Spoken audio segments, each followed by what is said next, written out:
Now, as a nutrition professional, I believe that this is the key to success.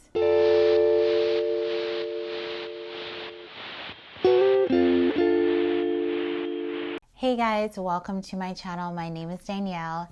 If you're new here, in today's video, I'm going to be sharing with you some common mistakes I see people making when they're trying to start their fitness journey. These are just some of the mistakes that I noticed my clients as well as friends make when they're trying to get started on their fitness journey and making healthier changes. Of course, I'm no exception, so I've also made some of these mistakes as well when I first started my fitness journey. So I really wanted to share with you just some of the common mistakes that people do make and how you can overcome them. So before we get into the video, make sure to grab your favorite drink and a pen and paper because you want to write some of these down. So the first mistake that I see a lot of my clients making is the all or nothing mindset. I have clients or even friends who say that they're going to commit to these crazy and unrealistic goals like working out 7 days a week for 2 hours and going on a very strict and rigid diet. Going into your fitness journey with this kind of mindset will only set you up for failure because we're humans and there are going to be those days when something comes up and you miss your workout. There's going to be a time when you want to celebrate with your friends or family and you go out to eat. There are going to be times when you mess up and you fall off the wagon. But when you have that all or nothing mindset, when you do fall off track or when you do miss a workout or eat something that doesn't conform to your strict diet, then you end up beating yourself up. You end up feeling demotivated. You feel like it's never going to happen for you. You feel like just giving up. And that sets you up on a really horrible cycle of getting on and off, starting, stopping, and it really never gets you to your goal. Goals that are driven by willpower never usually last for very long. It's important to keep in mind that realistically are not built for drastic changes overnight. Our minds and our bodies like to keep things the way that they are because that's what we're comfortable doing. So if you want to make changes, it's important that you start off small. I know that whenever I try to make drastic changes, whether it's related to my fitness goals or otherwise, I'll stick to it for a while. But after some time, I am just so mentally exhausted, not just physically, but mentally exhausted from just trying to get myself to make this 180 switch that eventually I'm just too tired and I give up. So I've noticed that what works best for my clients as well as myself is to make small changes over time and realize that there are going to be times when I fall off the wagon, but I also set systems in place so that when I do fall off the wagon, I make sure that I put things in place which helps me to get back on track a lot sooner rather than just throwing in the towel and giving up completely. So try to be realistic and remember that building habits, breaking old ones and starting new ones is hard. That's just the reality of it, and there's nothing wrong with that. It's hard and it takes time. So be patient with yourself. Give yourself room to fall down, but make sure to pick yourself back up. Another mistake that I see a lot of my clients making is that they're not specific when it comes to their goals. They say that they want to lose weight or they want to get more fit, but those are actually pretty standard goals. They're pretty generic. So what does this goal actually mean for you? What are you actually trying to achieve here? Do you want to lose 10 pounds? Do you want to lose 20 pounds? Are you not trying to lose weight specifically, but are you trying to build more lean muscle and lower your body fat? Are you trying to just be stronger? What does being stronger mean for you? Are you trying to improve your push-ups or you want to be able to do a pull-up? What specifically are you trying to achieve? How will you measure it? What does it mean to you? You have to get specific with these goals. You have to know what your why is. Why are you trying to do all these things? Because after a while, motivation and willpower loses their steam. And in order for you to accomplish your goals and stick to them, you have to get specific. Whenever things get tough, these are some of the questions that you can reflect on and see how far away or how far along you are on your journey towards accomplishing that goal. And you have to make sure that depending on what those goals are and how specific, that will help you to strategize what you will do or what changes that you will put in place in order to accomplish these goals. So make sure that you are very specific.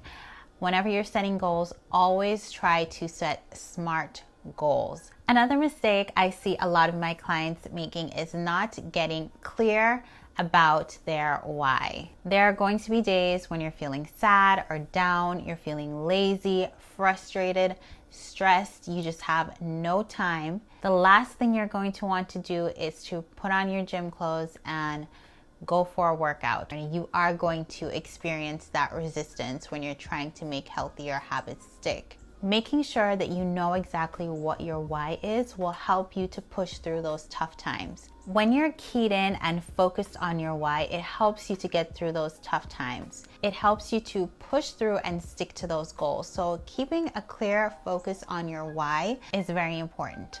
For me personally, I value health. So even though I may not necessarily want to go work out, I know that I'm doing something healthy and good for my body. For some of you, it may be that you want to have more energy. It may be that you want to be able to play with your kids without feeling out of breath and out of shape, like you can't keep up with them. Focus on what your why is and it'll help you. Another mistake that I see a lot of my clients making is lack of accountability. When you have no one to keep you accountable, it's easier to let one skipped workout go on to 2 to 3 to 4, and next thing you know, 2 weeks has gone by and you haven't worked out at all. So it's very important to have someone to keep you accountable. It may be a friend or a family member that also has a similar goal. You guys can work together to keep yourself accountable. Check in with each other. That's a great way to keep yourself accountable. If you don't have someone in your life that you can depend on, why not hire a personal trainer or a coach? If you're someone who wants nutrition and fitness advice, you're not really sure where to start, and you also want that accountability, send me an email. I'll leave my email in the description box below because that's what I do. But it's so important to be accountable because these things add up over time and will destroy your chances of being successful at achieving your goals. Now, as a nutrition professional, I believe that this is the key to success. If you're trying to lose weight or gain weight or just to improve your overall health. And that is not to neglect your nutrition. Now, I wholeheartedly believe that fitness and nutrition go hand in hand. But oftentimes I see people working out, they're going to the gym, they're increasing their activity level, they're improving their fitness, but they're not paying attention to what goes into their mouth. They are not making smart and healthy choices that facilitate them being successful and achieving their goals. When your nutrition is on point, that's when you'll really feel and see results. It doesn't matter how many hours you spend on the treadmill. It doesn't matter how heavy weights you lift.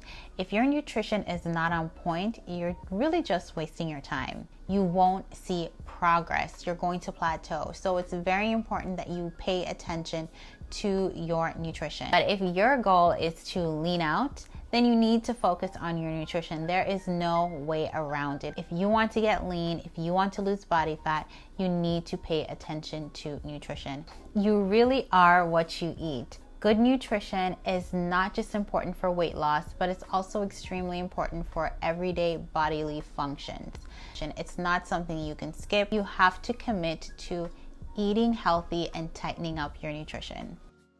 Another mistake that I see my clients making is focusing too much on isolation exercises, such as crunches, or you're doing a lot of bicep curls or glute bridges because you're trying to grow that area or maybe even lose fat in that area. There is no way to spot reduce.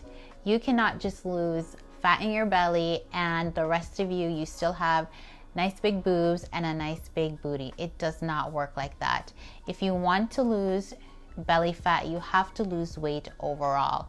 You can always complement that by focusing on building muscle in those other areas, but you are going to lose weight overall. And I find that a lot of times when my clients do focus on isolation exercises like crunches or bicep curls or whatever it is that they're targeting, they often get frustrated because they're not seeing those results because that's all that they're doing. You have to have a balanced workout routine if you want to see results. There are so many better exercises that you can do if you want to grow stronger abs or have a stronger core. There are better exercises that you can do if you want to build your glutes. Compound exercises are king. And when I say compound exercises, I mean exercises that target your entire body and incorporates different muscle groups all at the same time. These types of exercises work your body as a unit and therefore burns more calories. And that's why I love to do squats. I love to do deadlifts because you're not just focusing on your legs and your glutes or your hamstring, but you're also using your core muscles to help stabilize you. You're using your back muscles, your arms. Your body is being worked as a unit.